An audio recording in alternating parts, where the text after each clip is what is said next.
അയ്യപ്പന അവസാന നിമിഷം തിരുവനന്തപുരം കോർപ്പറേഷനിൽ മേയറായി വി രാജേഷിനെ പ്രഖ്യാപിക്കുകയായിരുന്നു. നമ്മളെല്ലാവരും പ്രതീക്ഷിച്ചത് ശ്രീരേഖ IPS ആണ് നമ്മൾ പ്രതീക്ഷിച്ചത് മേയറാകുന്നു. എന്നാൽ BJPക്ക് എവിടെയാണ് BJPക്ക് കണക്കൂട്ടലും ഭരിച്ചോ? തുഫൽ, ഇതിനകത്ത് ഒരു തിരുവനന്തപുരം നിവാസി എന്ന രീതിയിൽ, തിരുവനന്തപുരം പട്ടണത്തെ അടുത്തുനിന്ന് കണ്ട ഒരാളെന്ന രീതിയിൽ എനിക്ക് തോന്നിയിട്ടുള്ളത് BJP വളരെ കഷ്ടപ്പെട്ടാണ് ഈ തലസ്ഥാനം അവർ പിടിച്ചെടുത്തത്. അവർക്ക് ആരും ചുമ്മാ തിരയെഴുതി കൊടുത്തതൊന്നുമല്ല. എന്നാൽ ചില അന്തർനാടകങ്ങളും അടിയൊഴുക്കുകളൊക്കെ നടന്നിട്ടുണ്ടാകാം. പക്ഷേ VV രാജേഷിന്റെ പേര് തുടക്കം മുതൽ ചിത്രത്തിൽ വരാത്ത രീതിയിൽ വന്നതിന്റെ ഏറ്റവും പ്രധാനപ്പെട്ട കാരണക്കാരൻ ആരെന്ന് ചോദിച്ചാൽ ആ സുരേഷ് എന്ന് പറയുന്ന ജനറൽ സെക്രട്ടറി എന്ന് പാർട്ടിക്കകത്ത് നിന്ന് തന്നെ എന്നോട് പലരും പറഞ്ഞിട്ടുണ്ട്. സുരേഷ് ഇതിനു മുമ്പ് B മുരളീധരന്റെ സ്വന്തം ആളായിരുന്നു. അതിനു മുമ്പ് പാർട്ടിയിൽ ഒന്നുമല്ലായിരുന്ന നെയ്യാറ്റിൻകരക്കാരനായ സുരേഷ് തിരുവനന്തപുരത്തേക്ക് വന്ന് നമ്മളോട് തന്നെ ഇവിടെ നമ്മുടെ ഓഫീസിൽ തന്നെ വന്നിട്ടുള്ള എറണാകുളത്തെ പല നേതാക്കളും പറഞ്ഞിട്ടുണ്ട്, സുരേഷ് രാജീവ് ചന്ദ്രശേഖരനെ ഹൈജാക്ക് ചെയ്ത് വെച്ചിരിക്കുകയാണ്, ചെവി കട്ടിച്ച് വെച്ചിരിക്കുകയാണെന്നാണ്.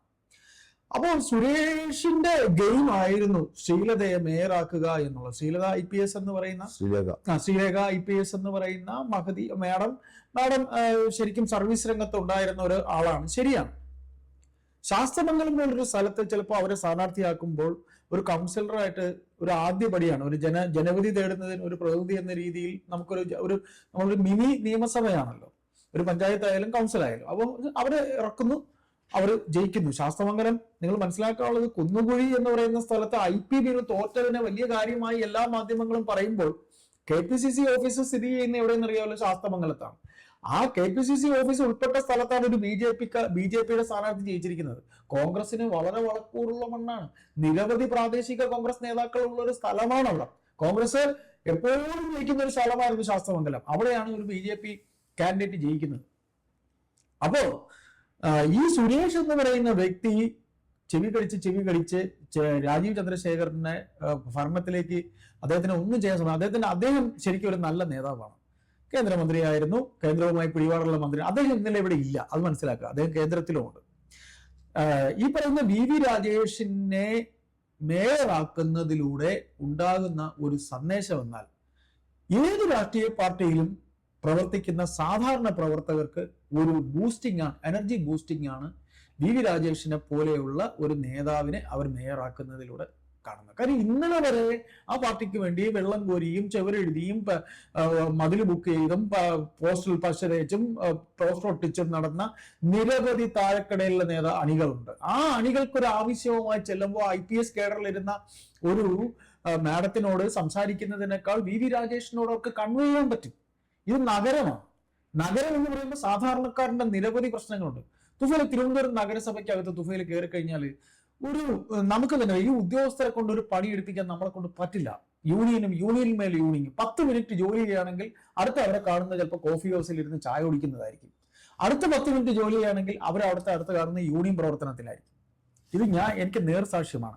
ഞാൻ കൗമുദി ചാനലിൽ ജോലി ചെയ്യുന്ന സമയത്ത് ഒരു എനിക്ക് വീട് വയ്ക്കുന്നതിന് വേണ്ടിയുള്ള അനുവാദം, നഗരസഭയിൽ നിന്ന് അനുവാദത്തിന് വേണ്ടി ഞാൻ ചെല്ലുമ്പോൾ ഫസ്റ്റ് എനിക്ക് കൊറിയിടാനാണ് അവർ എഴുതിയത്.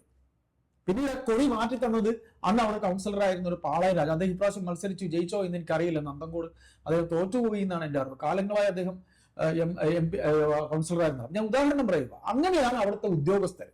അവരെ ഒരു മെയ്വഴക്കത്തോടെ, കാര്യം ഇനി നഗരസഭയിൽ ഉണ്ടാക്കാൻ പോകുന്ന മാറ്റം വളരെ വലുതാണ്.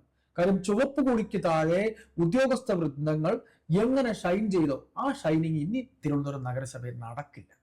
തിരുവനന്തപുരം നഗരസഭയിൽ ഉദ്യോഗസ്ഥർ ആ വെള്ളം വാങ്ങി വെച്ചാൽ മതി. VV രാജേഷ് വന്നു കഴിയുമ്പോൾ ഉദ്യോഗസ്ഥര് നിലയ്ക്ക് നിർത്താൻ, പ്രത്യേകിച്ച് CPM എന്ന് പറയുന്ന പാർട്ടിയുടെ ട്രേഡ് യൂണിയനുകാർ, നമുക്ക് അതൊരു നല്ല മാറ്റമായിട്ട് തന്നെ കാണും.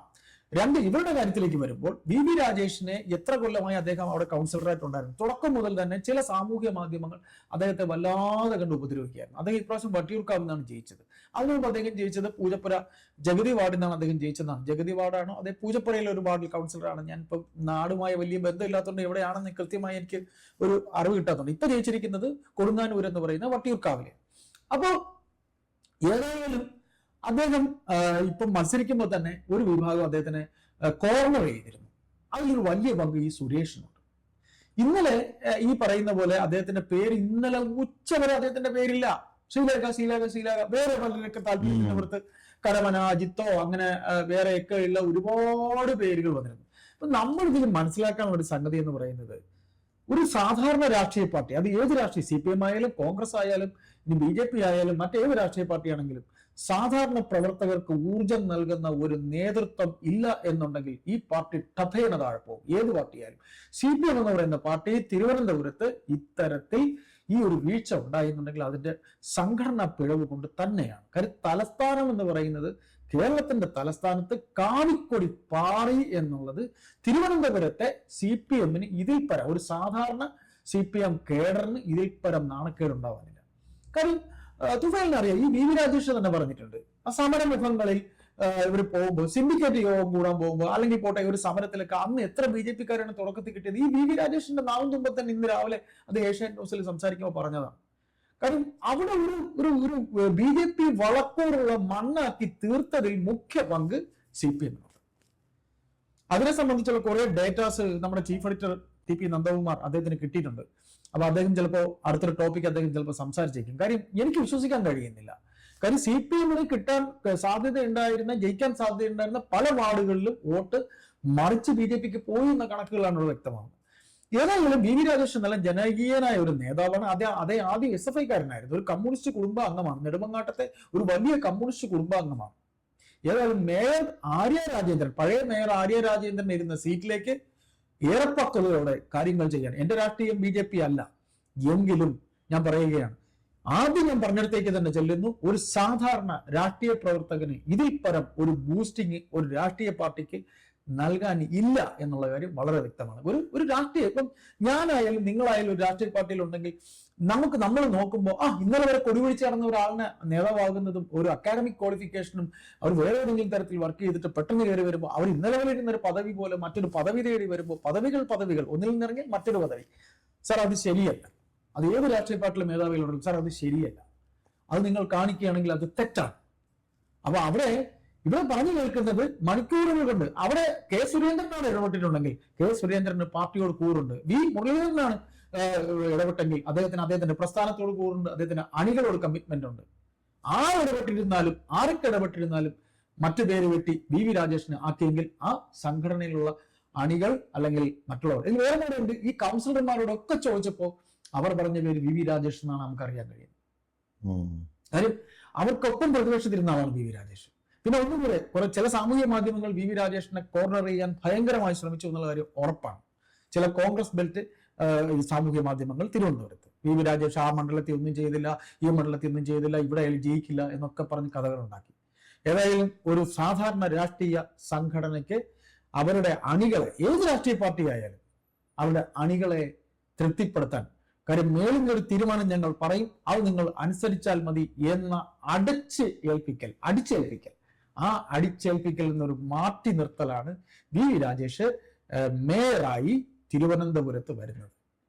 ഇന്നലെ വരെ വെള്ളം കോരിയവരൊക്കെ ഒന്നുമല്ല എന്ന് പറയുമ്പോൾ ഏത് രാഷ്ട്രീയ പാർട്ടിയിലും അണികൾക്ക് ഭയങ്കര വിഷമം ഉണ്ടാവും. അവിടെ BJP-ക്ക് 100-ൽ 100 മാർക്ക് നമ്മൾ കൊടുക്കണം.